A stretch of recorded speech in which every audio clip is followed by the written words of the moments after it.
Good evening and welcome to City News. The 6 leading candidates in Toronto's mayoral election faced off again tonight in another heated debate at the Isabel Bader Theatre, co-hosted by the Toronto Region Board of Trade.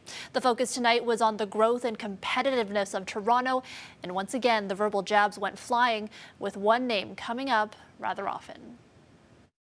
Mark Saunders, I mean, he takes this Doug Ford approach, which is fear-mongering, and, we didn't want police to walk around, as Anna, by the way, correctly said, with military-grade weapons. I think that's reasonable in Canada. The numbers under Mark Saunders' leadership when it came to crime in the community were not good. They all moved in the wrong direction. I'll put my record up against any former chief or anybody here on the podium on any given day. Number two, what I like about this, and it's very healthy, and I'm glad they brought it up, the police service is a city agency.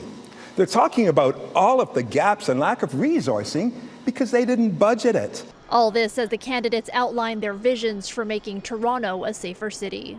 In TTC, some of the folks or on the streets, they need mental health support, not the police. We have to have investments in programs for young people, for our community broadly in terms of reductions of poverty, and absolutely making sure that there are alternatives to calling the police. What to do about congestion across the city, another topic at tonight's debate, and another source of heated exchanges when it came to the Gardiner Expressway. There are candidates on this stage, Olivia Chow, Josh Matlow, that want to tear down the Gardiner, part of that critical link to move those goods. Down no matter what. But you don't want to rebuild it, and you don't want to rebuild it, and you want to slam it at grade. I want everyone to understand what this would do to moving goods and services through the city. Anna Bailao bringing the discussion back to relieving congestion, partly with bike lanes, promising a cycling network with a more measured approach to implementation. We need pragmatic and common sense solutions, and what we have is have it all everywhere, have it nowhere, and rip it apart.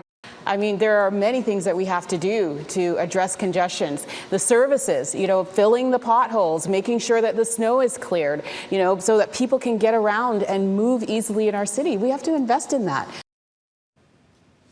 These top contenders continue to face challenges in the race to win the city's top job, with just over a month of campaigning left before the June 26 by-election.